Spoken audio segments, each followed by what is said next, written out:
إن الحمد لله حمدا كثيرا طيبا مباركا فيه. الحمد لله الواحد الأحد الفرد الصمد الذي لم يلد ولم يولد ولم يكن له كفوا أحد. نحمده ونستعينه ونؤمن به ونتوكل عليه ونعوذ بالله من شرور أنفسنا ومن سيئات أعمالنا. من يهده الله فلا مضل له ومن يضلل فلا هادي له. وأشهد أن لا إله إلا الله وحده لا شريك له وأشهد أن محمدا عبده ورسوله أرسله بالهدى ودين الحق ليظهره على الدين كله ولو كره المشركون. اللهم صل على محمد وعلى آل محمد كما صليت على إبراهيم وعلى آل إبراهيم. اللهم بارك على محمد وعلى آل محمد كما باركت على إبراهيم وعلى آل إبراهيم إنك حميد مجيد. أما بعد إن أصدق الحديث كتاب الله وأحسن الهدي هدي محمد صلى الله عليه وسلم وشر الأمور محدثاتها وكل محدثة بدعة وكل بدعة ضلالة وكل ضلالة في النار. أيها الإخوان، أوصيكم وإياي أولا بتقوى الله.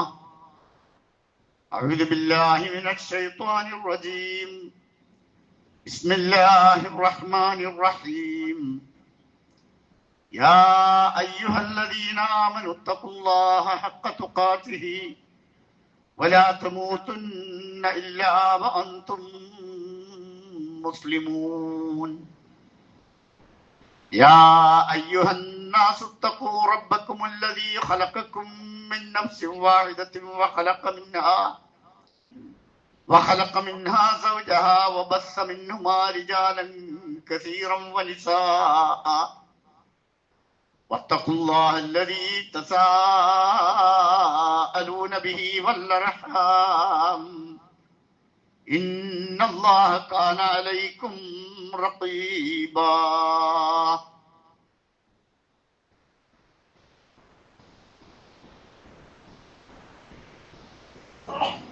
സ്നേഹാദരണീയരായ സത്യവിശ്വാസികളെ,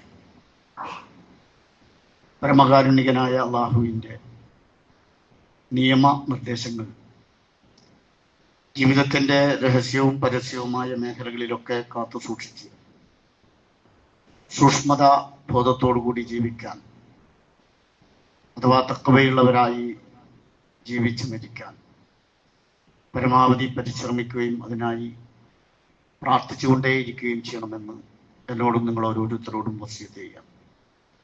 അല്ലാഹു സുബ്ഹാനഹു വ തആല നമ്മെ എല്ലാവരെയും അവൻ്റെ യഥാർത്ഥ മുത്തഖീങ്ങളുടെ കൂട്ടത്തിൽ ഉൾപ്പെടുത്തി അനുഗ്രഹിക്കുമാറാവട്ടെ. കഴിഞ്ഞ ആഴ്ചയിൽ നാം പ്രധാനമായും മനസ്സിലാക്കിയ വിഷയം പുതുതായി ചർച്ച ചെയ്യപ്പെട്ടുകൊണ്ടിരിക്കുന്ന തത്വവിവാദം, അതുമായി ബന്ധപ്പെട്ട് സ്ത്രീകളുടെ വസ്ത്രധാരണത്തിൽ നാം ശ്രദ്ധിക്കേണ്ടുന്ന കാര്യങ്ങൾ, അതിൻ്റെ ആവശ്യകത, അനിവാര്യത ഒക്കെയാണ് നാം പ്രധാനമായും മനസ്സിലാക്കിയത്. സ്ത്രീകൾക്ക് മാന്യമായ വസ്ത്രം ഉണ്ടാവണം എന്നത് വിശുദ്ധ ഖുർആനിൻ്റെ, നബി സല്ലല്ലാഹു അലൈഹി വസല്ലമയുടെ സുന്നത്തിൻ്റെ, വിശുദ്ധ ദീനുൽ ഇസ്ലാമിൻ്റെ താല്പര്യമാണ്. മാന്യമായ വസ്ത്രം ധരിക്കാത്തതിൻ്റെ പ്രശ്നങ്ങൾ അത് സമൂഹവും ശിഷ്യ സ്ത്രീജനങ്ങളും അനുഭവിക്കേണ്ടി വരും എന്ന്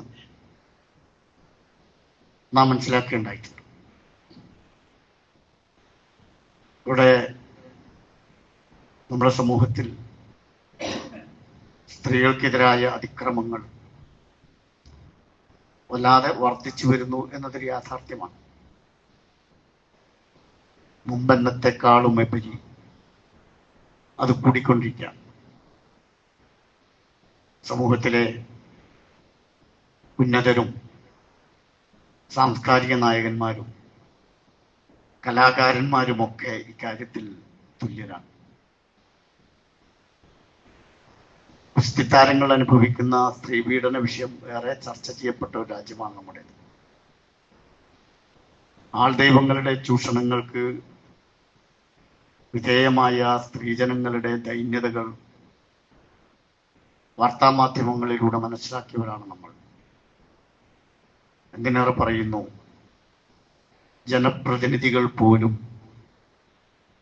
ഈ വിഷയത്തിൽ നിന്ന് മുക്തരല്ല എന്നത് നമ്മെ ഞെട്ടിപ്പിക്കുന്നതാണ്. സ്ത്രീ സുരക്ഷയ്ക്കും സ്ത്രീ സ്വാതന്ത്ര്യത്തിനുമൊക്കെ സംരക്ഷണം നൽകേണ്ടുന്ന നിയമ നിർമ്മാണങ്ങൾ നടത്തുന്ന സഭകളിൽ എത്തിച്ചേരുന്നവർ വരെ സ്ത്രീകൾക്കെതിരായ അതിക്രമം നടത്തുന്നു എന്നത് ഒരു ലജ്ജാകരമായൊരവസ്ഥയാണ്. അസോസിയേഷൻ ഫോർ ഡെമോക്രാറ്റിക് റിഫോഴ്സ് എന്ന് പറയുന്ന ഒരു സംവിധാനം, അത് കഴിഞ്ഞ വർഷം ഒരു റിപ്പോർട്ട് പുറത്തിറക്കുകയുണ്ടായി. ആ റിപ്പോർട്ടിൽ 2019 മുതൽ 2024 വരെയുള്ള കാലയളവിലെ തെരഞ്ഞെടുപ്പ് കമ്മീഷന് സമർപ്പിച്ച സത്യവാങ്മൂലം പരിശോധിച്ചപ്പോൾ രാജ്യത്ത് ജനപ്രതിനിധികൾ എന്ന് പറയുന്ന വലിയ ജനപ്രതിനിധികൾ, MLA-മാരും MP-മാരുമായ ആളുകൾ 151 പേർ സ്ത്രീകൾക്ക് നേരെയുള്ള അതിക്രമ കേസുകളിൽ പ്രതി ചേർക്കപ്പെട്ടവരാണ്. താഴേക്കടയിലുള്ള ത്രിതല പഞ്ചായത്തിലെ ജനപ്രതിനിധികൾ ഇതിൽ പെടില്ല. MP-മാരും MLA-മാരും ഉൾക്കൊള്ളുന്ന ജനപ്രതിനിധികളുടെ കാര്യമാണ് പറഞ്ഞത്. എന്ന് പറഞ്ഞാൽ സമൂഹത്തിലെ എല്ലാ മേഖലകളിലും പെട്ട ആളുകൾ, നമ്മളൊക്കെ വിശ്വാസമർപ്പിക്കുന്നതായ സമൂഹത്തിൽപ്പെട്ടവർ വരെ ഇത്തരം കേസുകളിൽ പിടിക്കപ്പെടുകയോ അല്ലെങ്കിൽ ആരോപിക്കപ്പെടുകയോ ചെയ്യുന്നുണ്ട്. സ്ത്രീകൾക്ക് നേരെയുള്ള അതിക്രമം തടയുക, അത് ഇസ്ലാമിന്റെ ഏറ്റവും മഹത്തരമായൊരു ലക്ഷ്യം. സ്ത്രീകളെ ആദരിക്കണം എന്നാണ്, മനുഷ്യരെ ആദരിക്കണം എന്നാണല്ലോ. വലഖദ് കറംനാ ബനി ആദം, ആദം സന്തതികളെ അള്ളാഹു ആദരിച്ചിരിക്കുന്നു. അതിലാണും പെണ്ണും പെടും. ആദം സന്തതികൾ എന്ന് പറഞ്ഞാൽ അതിലാണും ഉണ്ട് പെണ്ണും ഉണ്ട്. അങ്ങനെ അള്ളാഹു ആദരിച്ചൊരു വിഭാഗമാണ് ഇവർ. അത്തരം ഒരു വിഭാഗത്തിൽപ്പെട്ട നമ്മുടെ ഒപ്പം ബാലക്കും മിമ്പാൽ കഴിഞ്ഞ ആഴ്ചയിൽ നാം പറഞ്ഞതാണ്, നമ്മളെ പോലെ തന്നെ ഒരു മനുഷ്യ സമൂഹം സമ്പൂർണമാകാൻ ആണും പെണ്ണും അനിവാര്യമാണ്. പക്ഷെ ആ സമൂഹത്തിൽ സ്ത്രീകൾ അവരുടേതായ ചില പ്രശ്നങ്ങളുണ്ട്, ദൗർബല്യങ്ങളുണ്ട്. അതൊക്കെ മുതലെടുത്തുകൊണ്ട് കയ്യേറ്റം ചെയ്യപ്പെടുകയാണ്, ആക്രമിക്കപ്പെടുകയാണ്, പീഡനത്തിന് വിധേയരായപ്പെടുകയാണ്. ഇവിടെ വേറൊരു വിഷയം കൂടി നമ്മൾ മനസ്സിലാക്കേണ്ടത്, ഇസ്ലാം ഇത്തരം കയ്യേറ്റം ചെയ്യപ്പെടുന്നതിനെ മാത്രമല്ല എതിർക്കുന്നത്. ഇന്നിപ്പോ പൊതുവെ സമൂഹത്തിൽ വ്യാപകമായി കൊണ്ടിരിക്കുന്ന ഉഭയകക്ഷി ബന്ധങ്ങൾ, അല്ലേ, അങ്ങനെ പറയാം, പരസ്പര സമ്മതത്തോടു കൂടിയുള്ള വീഴ്ചകൾ, അതിൽ നേരെക്കുറെ സാമാന്യവൽക്കരിച്ചിരിക്കുക. അതൊരു തെറ്റല്ലാത്ത രൂപത്തിലേക്ക് എത്തിപ്പെട്ടിരിക്കുക. അതിപ്പോ ഒരു കുറ്റമല്ല, നിയമപരമായ ഒരു പരിരക്ഷയില്ല.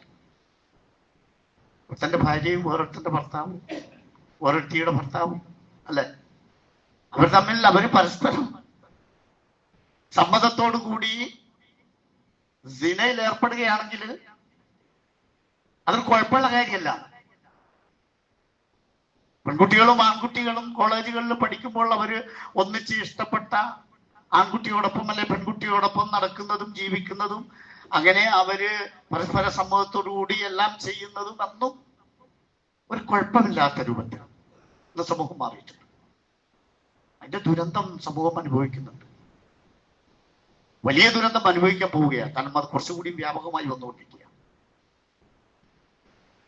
വലാ തഖറബു സിന ഇന്നഹു കാന ഫാഹിശതൻ വസാഅ സബീല. ഖുർആന്റെ വർത്തമാനം ഖണ്ഡിതമാണ്. വലാ തഖറബു സിന, നിങ്ങൾ വ്യഭിചാരത്തിലേക്ക് അടുക്കരുത് എന്ന് പറഞ്ഞാൽ അതിന്റെ സമീപത്ത് പോലും നിങ്ങൾ പോകരുത് എന്ന് പറഞ്ഞാൽ അത് ആലോചിക്കുക പോലും ചെയ്യരുത്. ഇന്നഹു കാന ഫാഹിശതൻ വസാഅ സബീല. ഇതൊരു ദുഷിച്ച മാർക്ക, അതൊരു നീച വൃത്തിയാ, ഒരു വൃത്തികെട്ട ഏർപ്പാടാണ്. ഇസ്ലാം അങ്ങനെയാ പറയുന്നത്. അതിന് നിദാനമാകുന്ന ചില സംഭവങ്ങളും സാഹചര്യങ്ങളുമാണ് നാം പറഞ്ഞത്. ആ സാഹചര്യങ്ങൾ മാറാൻ എല്ലാം സമ്പൂർണ്ണമാകുമെന്നല്ല, പക്ഷേ ഒരു പരിധിവരെ ഇല്ലാതാക്കാൻ മാന്യമായ ജീവിതം നമ്മൾ നയിക്കണം എന്നാണ്. സ്ത്രീകളോട് അവരുടേതായ വസ്ത്രം, പുരുഷന്മാർ അവരുടേതായ കണ്ണുകളൊക്കെ താഴ്ത്തിയിട്ട് ഫുറൂജവും അല്ലെ, അവരുടെ രഹസ്യാവയവങ്ങളൊക്കെ കാത്തു സൂക്ഷിക്കുന്ന ഒരു മാന്യമായ ജീവിതം നയിക്കണം എന്നാണ് പറയുന്നത്. അപ്പോഴാണ് നമുക്ക് വിജയം വരിക. ജീവിതത്തിൽ വിജയം ഉണ്ടാവണമല്ലോ. നമ്മുടെ ജീവിതത്തിന്റെ ലക്ഷ്യം വിജയകരമായ ഒരു പരിസമാപ്തിയാണ്. മരണാനന്തര ജീവിതവും വിജയമാണ്. ഖുർആൻ അത്തരം വിജയികളായ വിശ്വാസികളുടെ സ്വഭാവങ്ങൾ പറഞ്ഞ കൂട്ടത്തിൽ ഇത് പ്രത്യേകം എടുത്തു പറഞ്ഞിട്ടുണ്ട്. ഖദ് അഫ്ലഹൽ മുഅ്മിനൂൻ അല്ലദീന ഹും ഫീ സ്വലാത്തിഹിം മുഖാശിഊൻ വല്ലദീന ഹും അനിൽ ലഗ്വി മുഅ്രിദൂൻ വല്ലദീന ഹും ലിസ്സകാത്തി ഫായിലൂൻ. വിശ്വാസികൾ വിജയിച്ചിരിക്കുന്നു നാം, വിജയം വരിച്ച് കഴിഞ്ഞിരിക്കുന്നു അവർ. ആര്? നമസ്കാരത്തിൽ ഖുശൂഉള്ളവർ, അനാവശ്യമായ കാര്യങ്ങളിലൊക്കെ വ്യർത്ഥമായ കാര്യങ്ങളിലൊക്കെ ഇടപെടാത്തവർ, വെറുതെ ജീവിതം വൃഥാവിലാക്കരുത് വിശ്വാസികൾ, സക്കാത്തുകളൊക്കെ കൊടുത്ത് പരിശുദ്ധി നേടുന്നവർ. തുടർന്നുകൊണ്ടെന്ന് പറഞ്ഞ എന്താണെന്നറിയോ? വല്ലദീന ഹും ലിഫുറൂജിഹിം ഹാഫിളൂൻ ഇല്ലാ അലാ അസ്വാജിഹിം ഔ മാ മലക്കത് അയ്മാനുഹും ഫഇന്നഹും ഗൈറു മലൂമീൻ ഫമൻ ഇബ്തഗാ വറാഅ ദാലിക ഫഉലൈക ഹുമുൽ ആദൂൻ. വിജയികളായ വിശ്വാസികളാരാ? വല്ലദീന ഹും ലിഫുറൂജിഹിം ഹാഫിളൂൻ. അതോടൊപ്പം അവർ അവരുടെ രഹസ്യാവയവങ്ങളെ, ഗുഹ്യാവയവങ്ങളെ കാത്തു സൂക്ഷിക്കുന്നവരാ.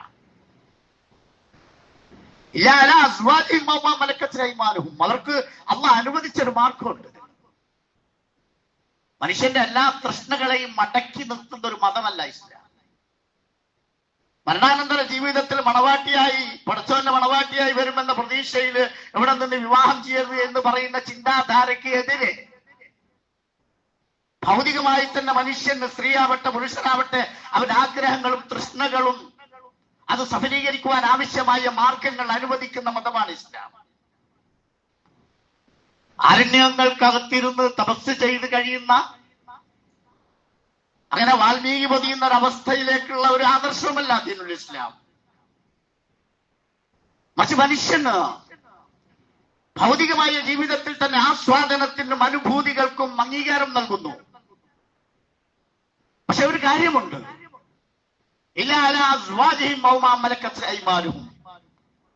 അതവർക്ക് അനുവദിക്കപ്പെട്ട മാർഗങ്ങളിലായിരിക്കണം. അവരുടെ വലങ്കൈ ഉടമപ്പെടുത്തിയവർ, അവരുടെ ഇണകൾ. അത് ആക്ഷേപാർഹമല്ല. അതിനെപ്പോലും ആക്ഷേപിക്കുന്ന ആളുകളുണ്ട്, അതിനെപ്പോലും ആക്ഷേപിക്കുന്ന ദർശനങ്ങളുണ്ട്, അതിനെപ്പോലും ആക്ഷേപിക്കുന്ന മത ചിന്ത പ്രസ്ഥാനങ്ങളുണ്ട്. ഇസ്ലാം അതിനെതിരാ. മനുഷ്യനെ അങ്ങനെ അടക്കി നിർത്തുന്നില്ല, മറിച്ച് അതിന് ചില നിയമങ്ങളും വ്യവസ്ഥകളും ഏർപ്പാടാക്കിയിരിക്കുന്നു.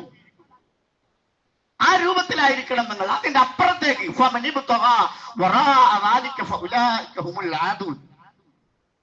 നമുക്ക് അനുവദിക്കപ്പെട്ടൊരു മാർഗമുണ്ടല്ലോ, അതെത്ര മനോഹരമാണ്.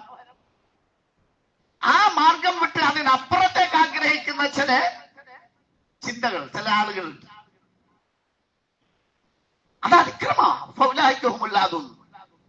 അത്തരം ആളുകള് അതിക്രമകാരികളാണ്. സ്വന്തം ഭാര്യയെ അല്ലെ, അവരുമായി ജീവിതത്തിൽ എല്ലാ സുഖവും സന്തോഷവും ഒക്കെ പങ്കിടേണ്ടവരാ. അന്ന് കുറച്ച് കഴിഞ്ഞ് ഭാര്യയെ വിട്ട് പഴയ ഏതെങ്കിലും കാമുകിയുടെ ഒപ്പയോ മറ്റോ ഒക്കെ പോകുന്നവരാണ്. ഭർത്താവിന്റെ വഞ്ചിച്ചുകൊണ്ട് മറ്റു ചില കാമുകന്മാരുടെ കൂടെ പോകുന്ന ആളുകൾ. അതിന്റെ ദുരന്തം കാണുക അല്ലെ.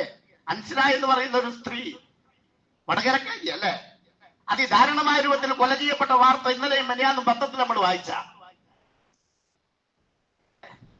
ഒരു ലോഡ്ജിൽ കൊണ്ടുപോയി എന്റെ ഭാര്യയാണെന്ന് പറഞ്ഞ ലോഡ്ജിലെ ജീവനക്കാരൻ അത് നിഷ്ഠൂരമായി കൊന്നുകളഞ്ഞു. ഉഭയകക്ഷി ബന്ധം ഉണ്ടാവും അല്ലേ, പരസ്പര സമ്മതം ഉണ്ടാവും, പക്ഷെ ജീവിതം അത് തകർന്നുപോയി, അതങ്ങ് നശിച്ചുപോയി.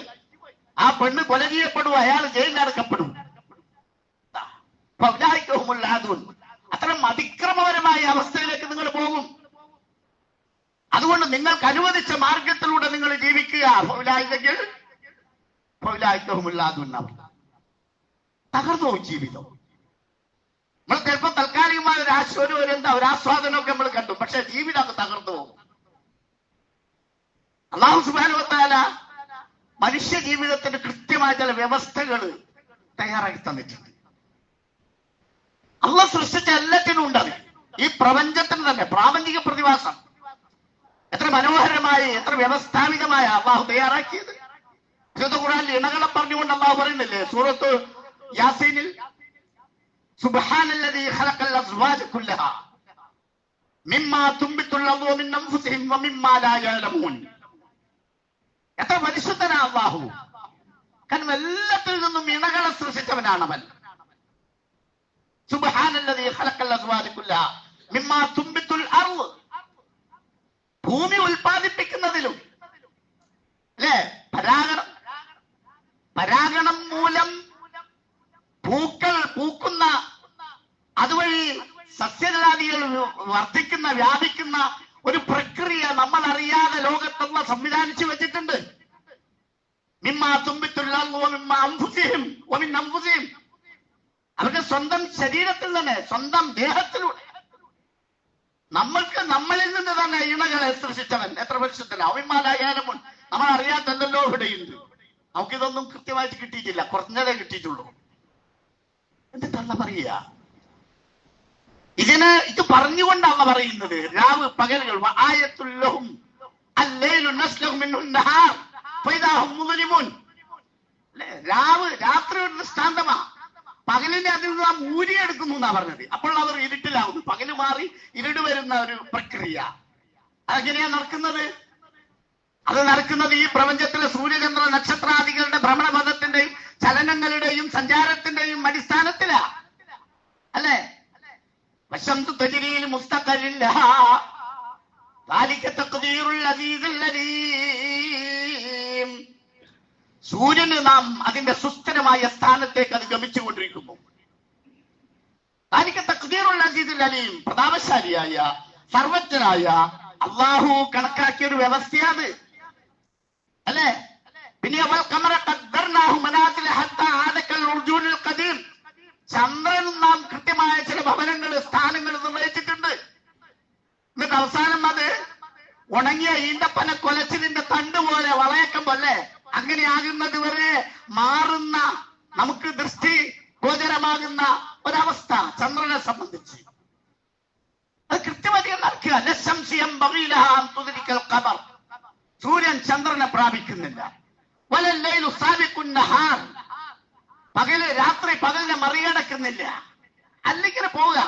കുല്ലും ഫീ ഫലകിൻ യസ്ബഹൂൻ, എല്ലാത്തിനും ഒരു സഞ്ചാര പദം വന്ന് നിശ്ചയിച്ചിട്ടുണ്ട്. അതുകൊണ്ട് ഇങ്ങനെ പോകുന്നതുകൊണ്ടാണ് ഇത് നിലനിൽക്കുന്നത്. ഇല്ലെങ്കിൽ തകർന്നു പോകും. സൂര്യൻ ഇന്ന് സഞ്ചരിക്കുന്ന അല്ലെങ്കിൽ ഇന്ന് നിലവിലുള്ള ആ വ്യവസ്ഥയിൽ നിന്നൊന്ന് മാറിയാൽ ഇത് തകർന്നു പോകും. ചന്ദ്രൻ ഒന്ന് മാറി സഞ്ചരിച്ചാൽ പ്രപഞ്ചം പോയി. ഭൂമിയുടെ ഭ്രമണപഥത്തിന്റെ ഒരു വ്യതിയാനം ഉണ്ടായാൽ ഭൂമി നശിച്ചു.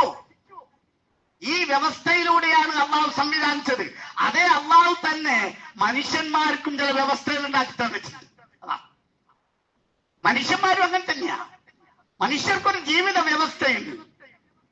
അതാണ് ഭാര്യ, ഭർത്താവ് അല്ലേ, മക്കൾ, മാതാപിതാക്കൾ എന്ന് പറയുന്ന ഒരു കുടുംബ വ്യവസ്ഥ. അത് താളം തെറ്റിയാൽ തീർന്ന്, അത് താളം തെറ്റിയാൽ പോയി. ഇപ്പൊ വളർന്നു വരുന്ന കുട്ടികൾക്ക് പ്രത്യേകം ശ്രദ്ധിച്ചു, അവർക്ക് അറിയില്ല അതിന്റെ ദുരന്തം എന്താണ് എന്ന്. ഇപ്പൊ തൽക്കാലം ഒരു രസമായിട്ട് ഒരു പറയുക, എന്തിനാ വിവാഹം, എന്തിനാ കുടുംബം, ഒരു വലിയ റിസ്ക് അല്ലേ, ബാധ്യതയല്ലേ അല്ലേ. ഒരാളെ വയ്യെന്നെങ്ങനെ നടക്കണം, ഒരുത്തിനെങ്ങനെ കൊണ്ടാടണം? ഇതൊക്കെ പോയി അത്യാവശ്യം നമ്മുടെ ആഗ്രഹങ്ങളൊക്കെ ലിവിങ് ടുഗദർ അല്ലേ, അതിലൊക്കെ അങ്ങാക്കിയാ പോരെന്നാ. അതൊക്കെ ഇപ്പോൾ അവരുടെ പ്രായത്തിന്റെ പരിമിതിക്കുള്ളിൽ നിന്ന് അവർക്ക് തോന്നുന്നതായ ചില മിഥ്യകളാണ്. യഥാർത്ഥ ജീവിതത്തിലേക്ക് അങ്ങ് പ്രവേശിക്കുമ്പോഴാണ് അത് അതിന്റെ അവസ്ഥ മനസ്സിലാവുക. ഇതൊക്കെ തകർന്നു പോകും. കുടുംബം പോയാൽ പോയി കേട്ടോ. കുടുംബത്തിന്റെ താളം തെറ്റരുത്. കുടുംബ ഭദ്രതയ്ക്ക് ഇസ്ലാം വലിയ പ്രാധാന്യം കൊടുക്കുന്നുണ്ട്. താളം തെറ്റിപ്പോകാൻ പാടില്ല. അത് തെറ്റിപ്പോകുന്ന ഒരവസ്ഥയാണ് പരസ്പരം വിശ്വാസമില്ലാണ്ടാവുക. ഭാര്യ ഭർത്താവ് അല്ലെ, ഒരു വിവാഹം കഴിച്ചു വന്ന മനുഷ്യൻ കുറച്ചു കാലം കഴിഞ്ഞപ്പോൾ അവരുടെ മുമ്പുള്ള ഏതോ ഒരു ചങ്ങായിയുമായിട്ട് പോവുക, അല്ലെ മുമ്പുള്ള ഏതെങ്കിലും ഒരു ചങ്ങാഴ്ചയായിട്ട്, അതൊക്കെ നമ്മളെ നാട്ടിൽ നടക്കുക. കാത്തുരക്ഷിക്കുമാറാവട്ടെ. ഈ വ്യവസ്ഥ തകർന്നാ പോയി കേട്ടോ. അപ്പാട് നശിച്ചു പോകും നമ്മൾ. അതിന്റെ ദുരന്തം നമ്മൾ അനുഭവിക്കേണ്ടി വരും. അതുകൊണ്ട് ഖുർആൻ പറഞ്ഞത് മുഹസ്സനാത്തിൻ, സ്ത്രീകളോട് പറഞ്ഞത് അങ്ങനെയാ. മുഹസ്സനാത്തിൻ വൈറ മുസാഫിഹാത്തിൻ വലാ മുത്തഖിദാത്തി അഖ്ദാനി. കൃത്യാന്നറിയോ? പതിവ്രതകളായിക്കൊണ്ട് സ്ത്രീകളോട് പറഞ്ഞു. പതിവ്രതകളായിക്കൊണ്ട് രഹസ്യവേഴ്ചക്കാരെ സ്വീകരിക്കാതെ മ്ലേച്ഛ വൃത്തിയിൽ ഏർപ്പെടാതെ വിശുദ്ധരായി വിവാഹ ജീവിതത്തിലേക്ക് കടക്കാൻ പെണ്ണുങ്ങളോടൊന്ന് പറയാ. ആണുങ്ങളോട് അങ്ങനെ തന്നെ പറഞ്ഞു. മുഹ്സിനീന വൈറ മുസാഫിഹീന വലാ മുത്തഖിദി അഖ്ദാനിൻ. മ്ലേച്ഛ വൃത്തിയിൽ ഏർപ്പെടാതെ രഹസ്യവേഴ്ചക്കാരെ സ്വീകരിക്കാതെ പതിവ്രതരായി. പെണ്ണുങ്ങൾക്ക് മാത്രമല്ല പതിവ്രത, ആണുങ്ങൾക്കുണ്ട് പതിവ്രതരായി വിശുദ്ധരായി വിവാഹ ജീവിതത്തിലേക്ക് കടക്കുക. ഇങ്ങനെ കടക്കുമ്പോഴാണ് പ്രിയപ്പെട്ടവരെ നല്ല മനോഹരമായ ഒരു ജീവിതം ഉണ്ടാകുന്നത്. അവിടെയാണ് ആസ്വാദനം ഉണ്ടാകുക. മറ്റൊരു മനുഷ്യ ജീവിതം അങ്ങ് തകർന്നു പോകും. കുടുംബം തകരും. വിശ്വാസത പോയാൽ പോയില്ലേ. ഭാര്യക്ക് ഭർത്താവിന് ഭാര്യ വിശ്വാസമില്ല തീർന്നു. എത്ര കൊലപാതകങ്ങൾ നടക്കുന്നുണ്ട്. നിങ്ങൾ അടുത്തിടെ കണ്ട ആ കൊലപാതകങ്ങളൊക്കെ പലതും എടുത്ത് പരിശോധിച്ചോ? ഭാര്യയെ കൊന്നതും ഭർത്താവിനെ കൊന്നതും ഒക്കെയുള്ള കഥകൾ എടുത്ത് വായിച്ചു നോക്കിയാൽ അവിടെ വിശ്വാസമില്ലാത്തതിന്റെ വല്ല വേറൊരുത്തനായിട്ട് പോയിന്ന, വേറൊരുത്തിന്റെ അടുത്ത് പോയിന്ന, ഇങ്ങനെയുള്ള സംശയമാണ്. സംശയ രോഗം വേറെ ഉണ്ട്, അത് മറ്റൊരു വിഷയം. പക്ഷെ ചില യാഥാർത്ഥ്യങ്ങൾ അവിടെയുണ്ട്. അത് നമ്മൾ മറക്കാൻ പാടില്ല. അതുകൊണ്ട് തന്നെ ജീവിതത്തിൽ നമ്മൾ വിശ്വാസ്യത പുലർത്തണം. നല്ല ഒരു സ്ത്രീ, നല്ല അല്ലാഹു റസൂൽ പറയുക, അൻ സഅദ് ബിൻ അബി വഖാസ് അൻ നബി സല്ലല്ലാഹു അലൈഹി വസല്ലം ഖാല അർബഉ മിന സഅദ. 4 കാര്യം സൗഭാഗ്യ. 4 കാര്യം സൗഭാഗ്യമാണ്. അതെന്തൊക്കെയാണെന്നറിയൊന്ന്, അൽ മർഅത്തു സ്വാലിഹ. ഇവിടെ പുരുഷന്മാരുടെ സംബോധന ആയതുകൊണ്ട് അങ്ങനെ പറഞ്ഞു എന്നേ ഉള്ളൂ. സ്ത്രീ ആവട്ടെ പുരുഷനാവട്ടെ എന്ന് പറയാം. അൽ മർഅത്തു സ്വാലിഹ, നല്ല ഒരു ഇണ, നല്ല ഒരു ഭാര്യ, അത് സൗഭാഗ്യ. നമുക്ക് വിശ്വാസമുള്ള, നമ്മെ സ്നേഹിക്കുന്ന, നമ്മുടെ ഹൃദയംഗമമായി സ്നേഹിക്കുന്ന അല്ലേ ഒരു ഭാര്യ, അതൊരു വലിയ ഭാഗ്യമാണ്. രണ്ടാമത്തത് വൽ മസ്കനുൽ വാസ്, ഒരു വിശാലമായ ഒരു വീട്, ഒരു നല്ലൊരു പുര ഉണ്ടാവുക. അതുപോലെ തന്നെ വൽ ജാറു സാലിഹ്, ഒരു നല്ല അയൽക്കാരൻ. വൽ മർക്കബുൽ ഹനീർ, നല്ലൊരു വാഹനം. ഇത് 4 സൗഭാഗ്യ. അല്ലാഹു റസൂൽ പറഞ്ഞ അല്ലേ, ഇത് 4 എത്ര സൗഭാഗ്യ. എന്നാൽ 4 ഉണ്ടല്ലോ. ഏതാ 4? അർബഉ മിന ശഖാവ, 4 കാര്യം ദൗർഭാഗ്യ. അതൊരു ഭയങ്കര കുഴപ്പ, ഭയങ്കര പ്രശ്നം. നമ്മുടെ ജീവിതാകെ താളം തെറ്റും. അതിലൊന്ന് ജാറുസു, അയൽക്കാരൻ, ഒരു മോശം അയൽക്കാരുണ്ടായാലും എപ്പോ ഇങ്ങനെ കുത്തിത്തിരിപ്പുണ്ടാക്കുന്ന അല്ലെ, ഇടകാറുണ്ടാക്കുന്ന, എന്തെങ്കിലും ചെറിയ വിഷയങ്ങൾക്ക് വേണ്ടി പ്രശ്നം ഉണ്ടാക്കുന്ന അങ്ങനെ ആൾക്കാരുണ്ടാവും. അതൊരു വലിയ ദൗർഭാഗ്യ. അതുപോലെ തന്നെ ഒരു മോശമായ പെണ്ണ പുരയിലുള്ളതെങ്കിൽ പിന്നെ എന്ത് സമാധാനം ജീവിതത്തിൽ? പിന്നെ സമാധാനം ഉണ്ടാവുമോ ജീവിതത്തിൽ? വൽ മസ്കനുള്ളയ്ക്ക്, ഇടുങ്ങിയ ഒരു ഭവനം. വൽ മർക്കബുൽ സൗ, ഒരു എന്താ പറയാ, കടകട വണ്ടി, അങ്ങനെ പറയും അല്ലെ, ഒരു മോശം വാഹനം. ഇത് 4 ദൗർഭാഗ്യ. 4 സൗഭാഗ്യവും 4 ദൗർഭാഗ്യവും അള്ളാഹുവിന്റെ റസൂൽ സല്ലല്ലാഹു അലൈഹി വസല്ലം പറയുക. അതിൽ ഒന്നാമതായി പറയുന്ന സആദത്ത്, ഏറ്റവും വലിയ സൗഭാഗ്യം ഒരു നല്ല പെണ്ണ, ആ ഒരു നല്ല സ്ത്രീ വീട്ടിലുണ്ടാവുക, നല്ല ഒരു പുരുഷനായിരിക്കുക, നല്ല ഒരു ഭർത്താവും നല്ല ഒരു ഭാര്യയും. അവരുടെ ജീവിതം എത്ര മനോഹരമാ. അതിന്റെ ഇടയിൽ പുഴുക്കുത്തുണ്ടാവരുത്, അതിന്റെ ഇടയിൽ പ്രശ്നങ്ങൾ ഉണ്ടാവരുത്. പരസ്പര വിശ്വാസത്തോടെ, സ്നേഹത്തോടെ. അതാണ് വഞ്ചന, അത് വല്ലാത്തൊരു ക്ഷീണ. വഞ്ചിക്കരുത് നമ്മൾ. റസൂൽ സല്ലല്ലാഹു അലൈഹി വസല്ലം പറയുക, മറ്റൊരു ഹദീസിൽ പറയുക, 4 കാര്യങ്ങൾ ലഭിച്ചാൽ അവൻ ഇഹത്തിലും പരത്തിലും ഏറ്റവും മെച്ചപ്പെട്ടത് ലഭിച്ചു. എന്താ അറിയോ? 1, ശുക്ർ ചെയ്യുന്ന ഒരു നാവ്.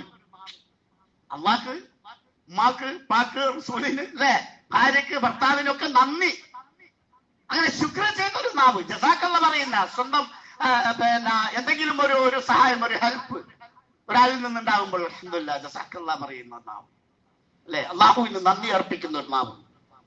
അതുപോലെ തന്നെ ക്ഷമിക്കുന്ന ഒരു ശരീരം, അത് വല്ലാത്ത ഭാഗ്യ. ക്ഷമിക്കാൻ കഴിയുക, സഹിക്കാൻ കഴിയുക. വീട്ടിൽ പ്രശ്നം ഉണ്ടാകും, കുടുംബത്തിന് വിഷയം ഉണ്ടാകും, ഇടപെടലുകളിലും പ്രശ്നം ഉണ്ടാകും. അവിടെയൊക്കെ ക്ഷമിക്കുന്ന ഒരു ശരീരം. അതുപോലെ സ്വന്തം ശരീരത്തെ വഞ്ചിക്കാത്ത ഇണ, സ്വന്തം ശരീരത്തെ വഞ്ചിക്കാത്ത ഒരു ഇണ, സ്വന്തം ഭർത്താവിന്റെ സമ്പത്തിൽ വഞ്ചന കാണിക്കാത്ത ഒരു ഭാര്യ. ഇത് 4 ഒരാൾക്കുണ്ടെങ്കിൽ അയാൾക്ക് ഇഹത്തിലും പരത്തിലും ഏറ്റവും മെച്ചപ്പെട്ടത് ലഭിച്ചു. പ്രിയപ്പെട്ടവരെ, ജീവിതത്തിൽ വിശുദ്ധി കാത്തു സൂക്ഷിക്കുക. ഇസ്ലാം ആവശ്യപ്പെടുന്നത് നല്ലൊരു ജീവിതമാണ്, മാന്യമായ ഒരു ജീവിതമാണ്. അവിടെ യാതൊരുവിധ വിള്ളലുകളും ഉണ്ടാക്കാനുള്ള ഒരു പഴുതും ഉണ്ടാവരുത്. താൽക്കാലിക ആസ്വാദനങ്ങളും പ്രശ്നങ്ങളും ഒക്കെ നിങ്ങൾക്ക് ചിലപ്പോൾ ഒരു താൽക്കാലിക ആസ്വാദനമായി കാണാം, പക്ഷെ അത് വലിയ പ്രശ്നം ഉണ്ടാകും. പറയുകയാണ്, യാ മഅ്ശറൻ നാസ്, മനുഷ്യരെ, ഇത്തഖുസ്സിന, നിങ്ങൾ സിനയെ സൂക്ഷിക്കണം. ഉഭയകക്ഷിയും പരസ്പര സമ്മതവും ഒന്നും അവിടെ വിഷയമല്ല. അതിക്രമം അതിനേക്കാൾ അപകടമാണ്. നിങ്ങൾ ഈ സിനയെ സൂക്ഷിക്കണം. 6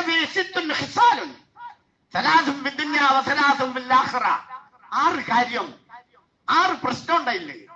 അത് 3 ദുനിയാവിലാ, 3 ആഖിറത്തിലാ. 6 പ്രശ്നങ്ങളുണ്ട് ആ സിനയില്. ഒന്നാമത്തെ എന്താണെന്നറിയാം?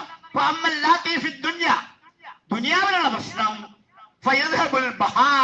ലാവണ്യം നശിച്ചു പോകും.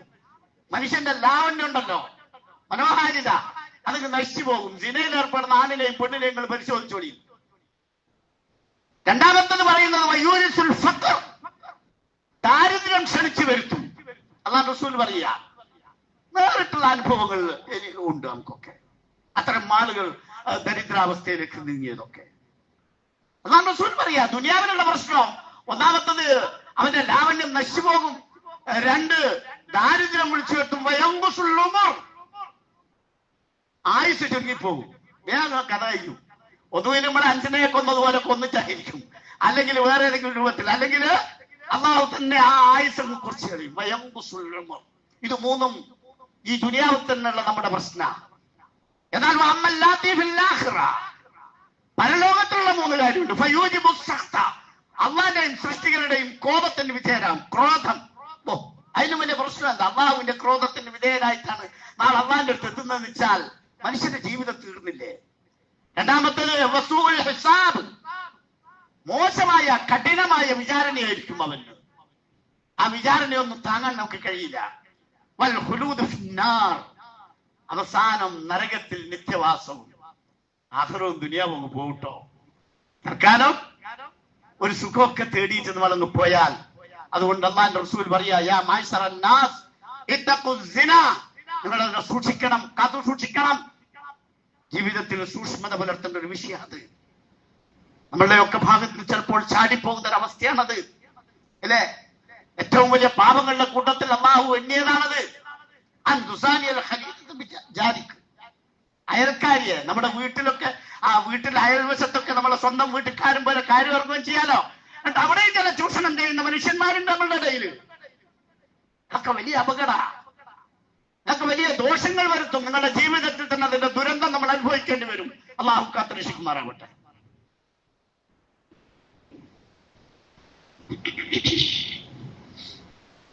അൽഹംദുലില്ലാഹ്, അൽഹംദുലില്ലാഹിൽ വാഹിദിൽ അഹദൽ ഫർദിൽ സമദ് الذي لم يلد ولم يولد ولم يكن له كفوا أحد.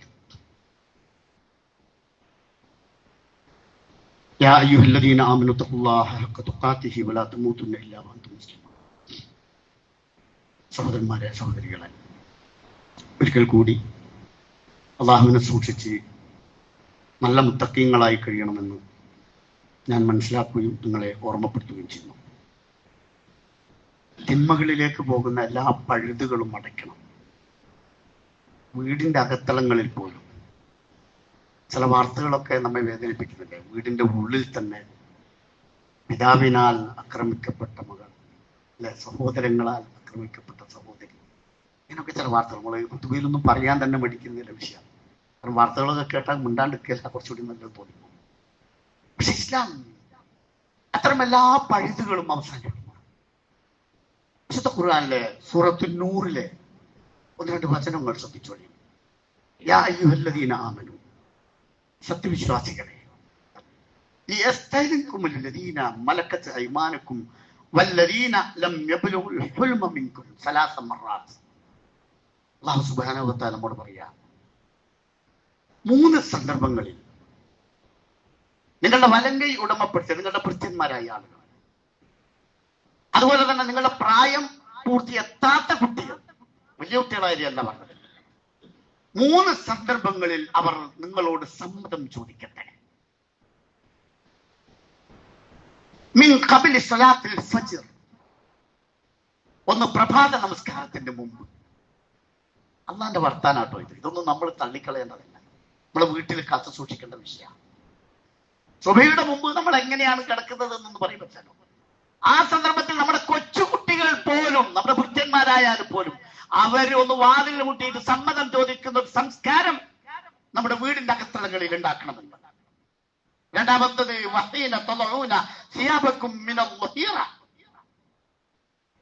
ഉച്ചയുറക്കിന്റെ സന്ദർഭത്തിൽ നമ്മൾ വസ്ത്രമൊക്കെ മാറ്റൂലേ, ആ സന്ദർഭത്തിലും കൊച്ചുമോനായാലും കൊച്ചുമകളായാലും വീട്ടിലേക്ക് വരുമ്പോൾ ഒന്ന് മുട്ടട്ടെ അവർ ഡോറിന്, അല്ലേ, ഞാനും വരട്ടെ അങ്ങോട്ട്. അപ്പോൾ നമുക്കതിനുള്ള സമയം കിട്ടും. നമസ്കാരത്തിന് ശേഷം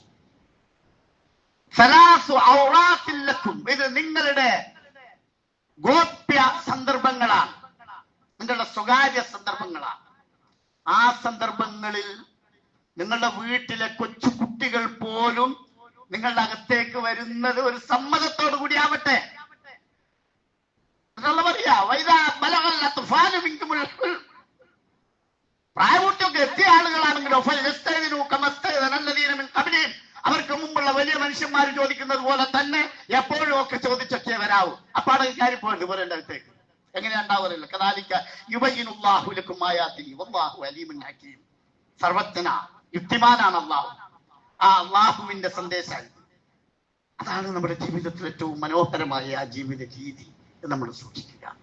അള്ളാഹുവിന്റെ റസൂൽ സല്ലല്ലാഹു അലൈഹി വസല്ലമയോട് ഒരാൾ ചോദിച്ചു, റസൂലേ, ഞാൻ എൻ്റെ ഉമ്മയെ പരിചരിക്കുമ്പോൾ, എൻ്റെ ഉമ്മയുടെ അടുത്ത് പോകുമ്പോൾ ഞാൻ ഉമ്മയോട് സമ്മതം ചോദിക്കണോ? എൻ്റെ ഉമ്മ, നമ്മളൊക്കെ സംശയമാണ്, അല്ല, നമ്മളൊക്കെ ജീവിതത്തിൽ വരുന്ന സംഭവമാണ്. ഉമ്മയുടെ അടുത്ത് വരുമ്പോ ഉമ്മ ഞാൻ അങ്ങോട്ട് വരുന്നുണ്ട്, അസ്സലാമു അലൈക്കും എന്ന് ഇങ്ങനെ പറയണോ? ഉമ്മാനോട് ചോദിക്കണോ?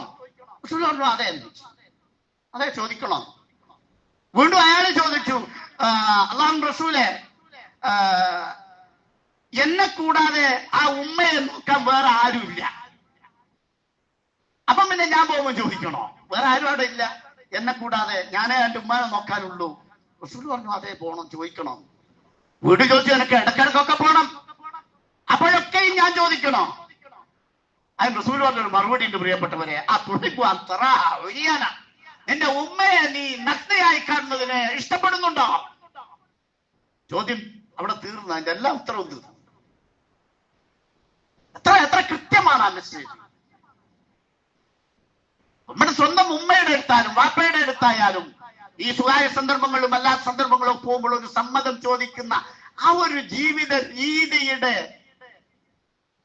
എന്താണ് ലക്ഷ്യം, അല്ലെ?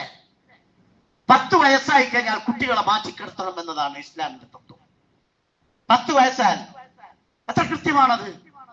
9, 10, 11, 12 വയസ്സുള്ള കുട്ടികളുടെ ചേഷ്ടകൾ കൊണ്ട് നമ്മുടെ സമൂഹം ഇന്ന് നിറഞ്ഞിയല്ലേ, അല്ലെ? എത്ര വർത്തമാനങ്ങൾ നമ്മൾ കേൾക്കുന്നുണ്ട്, എത്ര പ്രശ്നങ്ങൾ നമ്മൾ അനുഭവിക്കുന്നുണ്ട്.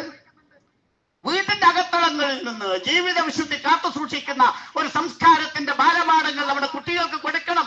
നമ്മുടെ ജീവിതത്തിന്റെ സംസ്കാരവുമായി മാറ്റാൻ നമ്മൾ ശ്രദ്ധിക്കേണ്ടതുണ്ട്. ആ രൂപത്തിന് വിശുദ്ധി കാത്തു സൂക്ഷിക്കുന്ന മഹത്തരമായ മൂല്യവത്തായ സംസ്കാര സമ്പന്നമായ വക്താക്കളായി, പ്രവർത്തകരായി, അങ്ങനെ നല്ല പര്യവസാനം നേടുന്നവരായി മാറാൻ ശ്രമിക്കുക. അള്ളാഹു അനുഗ്രഹിക്കുമാറാവട്ടെ, അള്ളാഹു തൗഫീഖ് നൽകുമാറാവട്ടെ. നമ്മുടെ ജീവിതത്തിൽ വന്നു എല്ലാ പാപങ്ങളും അള്ളാഹു പുറത്ത് മാപ്പാക്കി തരുമാറാവട്ടെ. ജീവിതത്തിൽ ഒരുപാട് അബദ്ധങ്ങൾ വന്നു പോയിട്ടുണ്ട്, ഒരുപാട് തെറ്റുകൾ വന്നു പോയിട്ടുണ്ട്. സന്ദർഭവശാൽ സാഹചര്യങ്ങളാലൊക്കെ ഒരുപാട് കുറ്റങ്ങളിലേക്ക് അള്ളാഹുവെ ഞങ്ങൾ പോയിട്ടുണ്ട്. എല്ലാം പുറത്തു തരണേ അള്ളാഹ്, എല്ലാം മാപ്പാക്കി തരണമേ അള്ളാഹ്, എല്ലാം പുറത്ത് മാപ്പാക്കി തരണമേ അള്ളാഹ്. ഞങ്ങളുടെ മാതാപിതാക്കന്മാർക്കും നീ പുറത്തു കൊടുക്കണമേ അള്ളാഹ്. ഞങ്ങളിൽ നിന്ന് മരിച്ചുപോയ ഞങ്ങളുടെ മാതാപിതാക്കന്മാരുടെ ഖബറിടം നീ വിശാലമാക്കണമേ അള്ളാഹ്. ഞങ്ങളുടെ ബന്ധുജനങ്ങളിൽ നിന്ന് നിന്റെ അടുത്തേക്ക് എത്തിയ ഒരുപാട് ആളുകൾ അള്ളാഹുവെ, ഇന്നും ഇന്നലെയും ഒക്കെയായി മരിച്ച ഞങ്ങളുടെ 2 സഹോദരങ്ങളുടെ ഉമ്മമാർ അള്ളാഹുവെ, അവർക്കൊക്കെയും തൗഹീദിന് വേണ്ടിയൊക്കെ ധീരോദാത്തമായി പ്രവർത്തിച്ച സ്ത്രീ അടക്കം ഞങ്ങളിൽ നിന്ന് വിട്ടുപിരിഞ്ഞിരിക്കുകയാണ്, നിന്റെ സന്നിധിയിൽ എത്തുകയാണ്. അള്ളാഹുവെ, അവർക്ക് നീ പുറത്തു കൊടുക്കണമേ അള്ളാഹ്, മാഫാക്കി കൊടുക്കണമേ അള്ളാഹ്, അവരുടെ ഖബറിടം വിശാലമാക്കി കൊടുക്കണമേ അള്ളാഹ്. അവരെ ഞങ്ങളെ ഇന്നിന്റെ ജന്നാത്തുൽ ഫിർദൗസിൽ ഒരുമിച്ച് കൂട്ടി അനുഗ്രഹിക്കണമേ അള്ളാഹ്. രോഗം കൊണ്ട് വലയുന്ന ഒരുപാട് സഹോദരന്മാരുണ്ട്, ഞങ്ങളുടെ മാതാപിതാക്കന്മാർപ്പെട്ട ആളുകൾ, ഞങ്ങളുടെ കുടുംബത്തിൽപ്പെട്ട ആളുകൾ അള്ളാഹുവെ, അവർക്കൊക്കെ നീ ശിഫ നൽകണമേ അള്ളാഹ്, ആരോഗ്യവും ആയുസ്സും നൽകി അനുഗ്രഹിക്കണമേ അള്ളാഹ്. അള്ളാഹുവെ, വിശുദ്ധമായ ജീവിതം നയിക്കാൻ തൗഫീഖ് നൽകണമേ അള്ളാഹ്. ഞങ്ങളുടെ കുടുംബാന്തരീക്ഷം സംശുദ്ധമാക്കി തരണമേ അള്ളാഹ്. അള്ളാഹുവെ, ഞങ്ങളുടെ സാമൂഹിക അന്തരീക്ഷവും സംശുദ്ധമാക്കി അനുഗ്രഹിക്കണമേ അള്ളാഹ്. തെറ്റുകളിലേക്ക്, തിന്മകളിലേക്ക് ആപതിച്ചു പോകുന്ന അവസ്ഥയിൽ നിന്നും, അത്തരം സാഹചര്യങ്ങളിൽ നിന്നും ഞങ്ങളെയും ഞങ്ങളുടെ മക്കളെയും തലമുറകളെയും നീ കാക്കണമേ അള്ളാഹ്. അള്ളാഹുവെ, നിന്റെ ദീനിന് പ്രാധാന്യം കൊടുത്തുകൊണ്ട് ജീവിക്കാൻ തൗഫീഖ് നൽകണമേ അള്ളാഹ്. ഇഹത്തിൽ അതിന്റെ എല്ലാ നസീബുകളും ഞങ്ങൾക്ക് നൽകി അനുഗ്രഹിക്കണമേ അള്ളാഹ്. എല്ലാം പുറത്തു തരണമേ, എല്ലാം മാപ്പാക്കി തരണമേ. പരലോക ജീവിതം വിജയിക്കുന്ന സജ്ജനങ്ങളുടെ കൂട്ടത്തിൽ ഉൾപ്പെടുത്തി അനുഗ്രഹിക്കണമേ അള്ളാഹ്. അല്ലാഹുമ്മ ഗ്ഫിർ ലിൽ മുഅ്മിനീന വൽ മുഅ്മിനാത്ത് വൽ മുസ്ലിമീന വൽ മുസ്ലിമാത്ത് അൽഹയാഇ മിൻഹും വൽ അംവാത്ത് ഇന്നക മുജീബു ദഅവാത് വയാ ഖാദിയൽ ഹാജാത്ത് طيب ثراهم وجعل الجنة مأواهم اللهم أجرنا من النار اللهم أجرنا من النار اللهم أجرنا من النار ربنا تقبل منا إنك أنت السميع العليم وتب علينا إنك أنت التواب الرحيم ربنا آتنا في الدنيا حسنة وفي الآخرة حسنة وقنا عذاب النار.